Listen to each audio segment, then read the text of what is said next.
Hey, this is Jason, making a video again, talking about rage fans, fans of many genres, many different likes, dislikes, all sorts of things, ranging from books, comic books, movies, bands, music, in general, genres of music, and movies, even TV shows.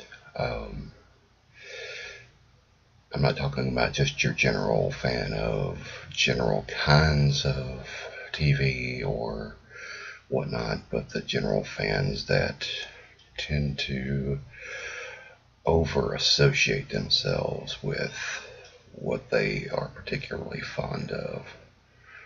Um, Take, for example, music dating all the way back to I would say, 80s is when I first started noticing it happening, uh, particularly with the new wave kids versus the heavy metal fan kids, uh, pretty much defending to the death their choice of music, um, ostracizing the other person for what they liked, whatnot, and then stirring into the mix the country fans who were still around and becoming more prevalent, even though the urban cowboy thing had kind of faded by that point. But there were still a lot of country music fans in my school in the 80s when I was growing up in high school and junior high. Um, Flash forward to the late 80s when I became interested in comic books and really got involved in comic books. And I've noticed this both in comic book art and fandom and in the movies themselves. There's a definite schism between people that appreciate the DC comics and their artists and writers, and the people that appreciate the Marvel comics and artists and writers, and then the independent uh, comic artists and writers. Uh, it's like they set up camp with who they like, who they enjoy, and start identifying with the characters, pick certain characters or certain artists or certain writers, and defend their ability or denigrate their ability depending on their particular likes or dislikes or who they're rooting for. Um, Also, with comic books, just as with bands, there's the flavor of the month thing going.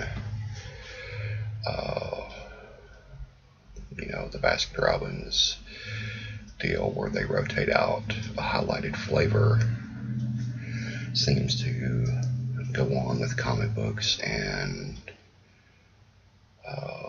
music too. There'll be a wonderkind kind of person come along in music that is highlighted for a year or two, and everyone can't get enough of them. And then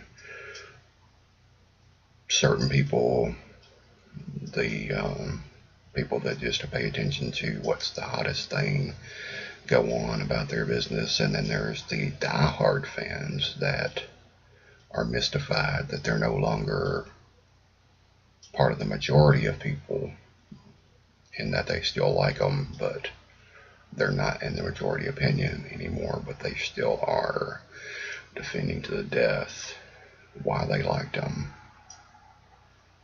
and denigrating and downgrading the people for not liking them anymore. Um, then there are the people that only want to like something when it's not popular. Uh, I call this the punk rock syndrome. Happened to several bands that were underground metal, happened to several bands that were underground so-called punk, new punk. Green Day being an example of the new punk movement. Metallica being the biggest example of the underground metal movement. A lot of fans that were fans of both really got upset when they became popular and stopped following the band or listening to their music because they weren't as cool as they used to be anymore, because they were mainstream now, or the dreaded term lamestream. But back to the original topic of fans that rage, although that does kind of fit in that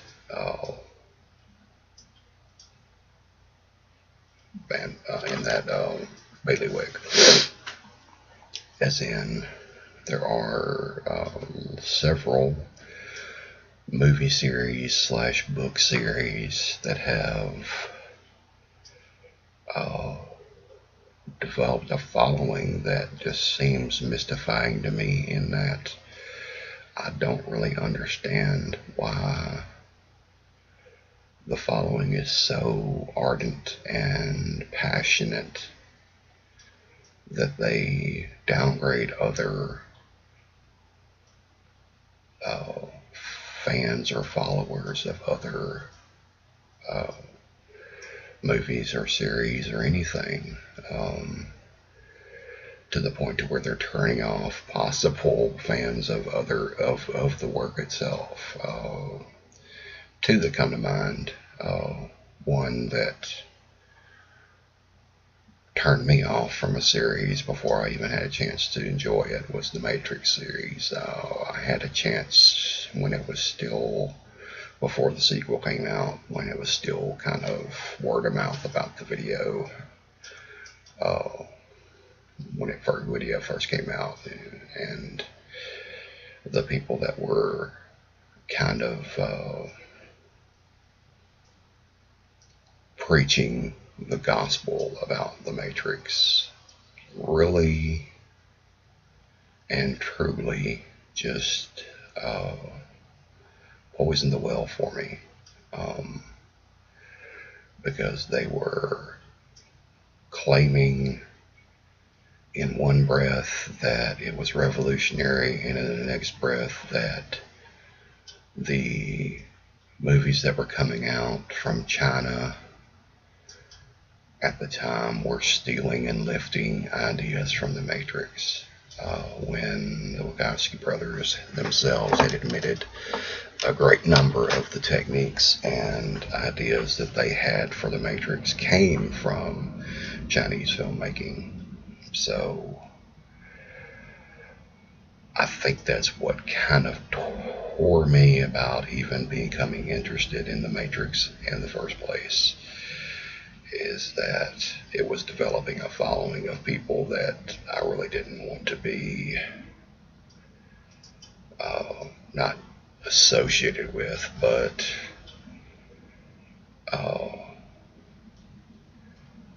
it seemed to me that if they liked it, something was off about it.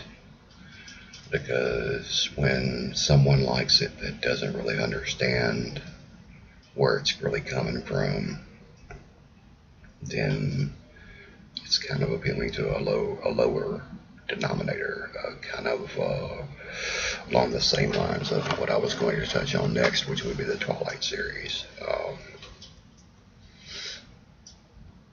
I think it's disturbing to me in that a lot of the twihards, as they call themselves, aren't necessarily the people that the author and movie makers intended for it to be. I've been in public several times and heard people that discussing the movies and books, and a lot of the people that are fans of the series of books and of the movies are old enough to be both the protagonists, female and male characters, uh, aunts, uncles, and parents, um, which is what I found disturbing. They were basically blowing off their attraction to these characters simply because, well, Edward is 163 years old, so it's okay for me to lust after him. Well, Taylor Lautner's character is a werewolf. He was a teenager. Bella Swan's character, Kristen Stewart's character, Bella Swan, was a teenager. She was 17 when she met her vampire lover, or want to be lover. And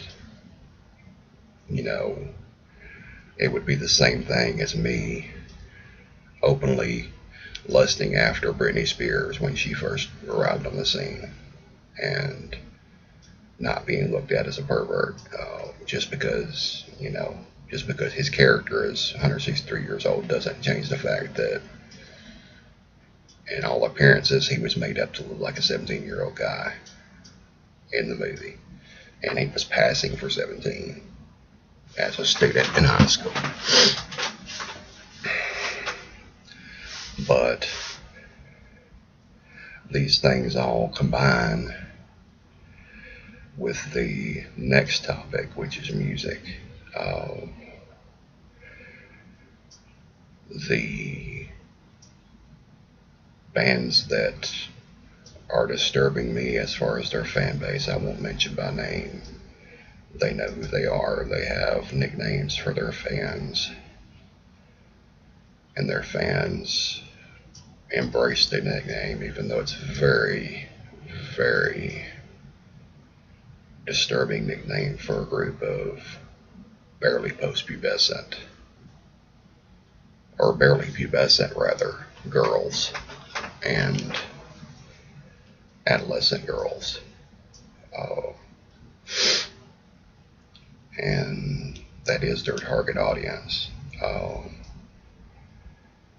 And this is not just that band, but several of the bands in that genre.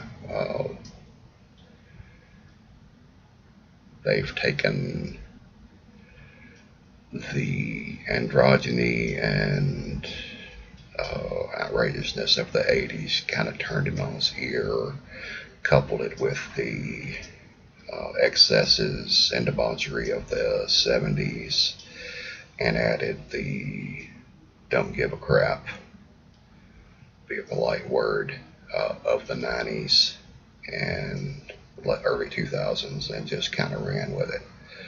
And their fan base is reveling in their attitude and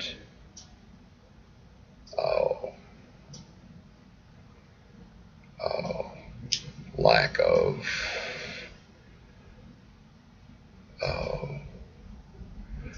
limits. I think the most disturbing fact is that what the attraction is for the fans of these bands is that at any time they feel like they could be yanked up behind stage, no matter what age they are. If their mothers or aunts or older sisters didn't accompany them to the concert and end up back at the hotel with these band members, even though, not necessarily a realistic dream, but considering what's been going on with several of these bands, it's quite a possibility. Of course, that was the possibility in the 70s and the 80s and the 90s. It just wasn't talked about. But now it's talked about, but not done anything about. And that's what's the most disturbing fact, is that these girls are going knowing that it's a possibility, and they're reveling in the idea. But I'm going to end this with the video's title and a little succinct note to the people that are behaving this way. You may rage against anyone that criticizes what you're a fan of.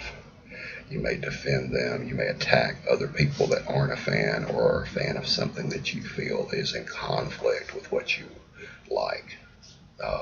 Namely, like Randall in Clerks 2 attacking Lord of the Rings because he likes Star Wars. Not making a whole lot of sense in doing so, does it? It's like comparing apples to oranges, equating Lord of the Rings to Star Wars. One was a cobbled together fantasy from 15 different legends. One was a well-written out book by a professor that was divided into 3 parts, and then divided it again into 2 more parts per book, and then cobbled together into 3 movies.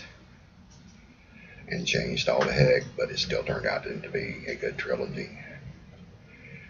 And now they're filming my favorite, which is The Hobbit. But I still enjoyed Star Wars. I even enjoyed 2 out of the 3 prequels.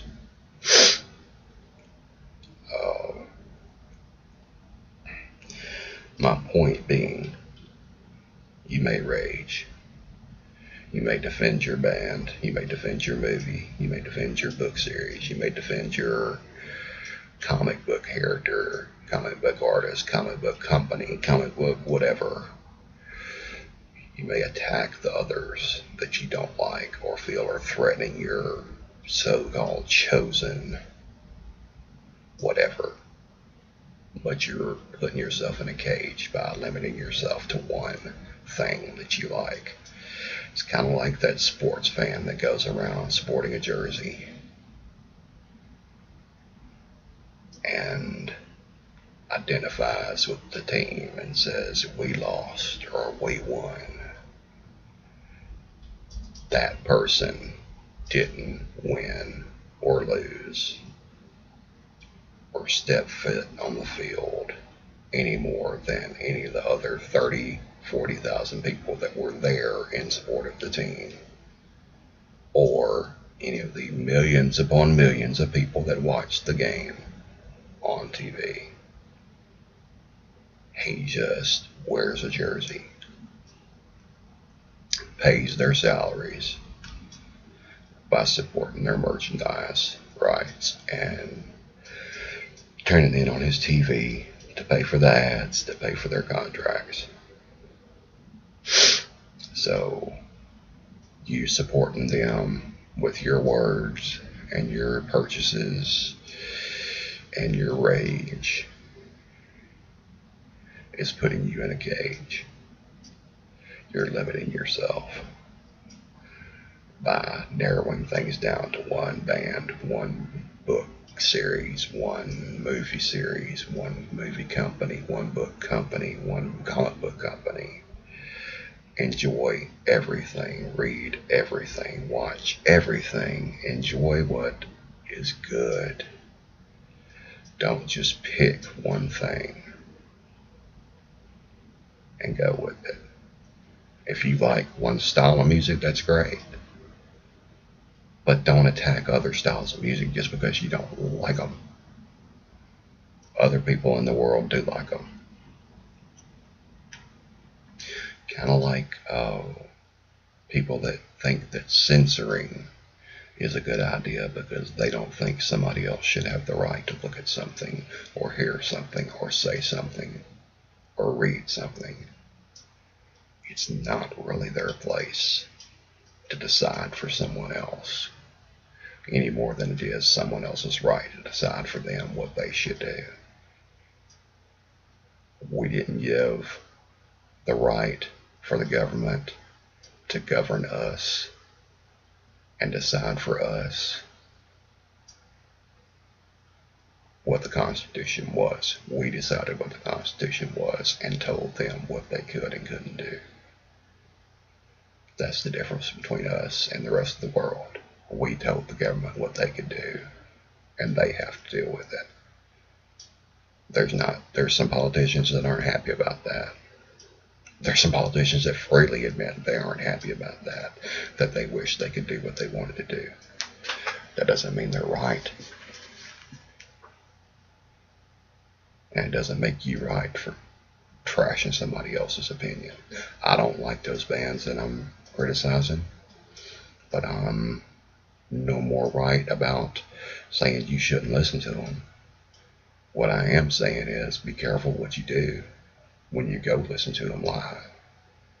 Don't go there with the expectation that everything's going to be all wine, roses, and candles.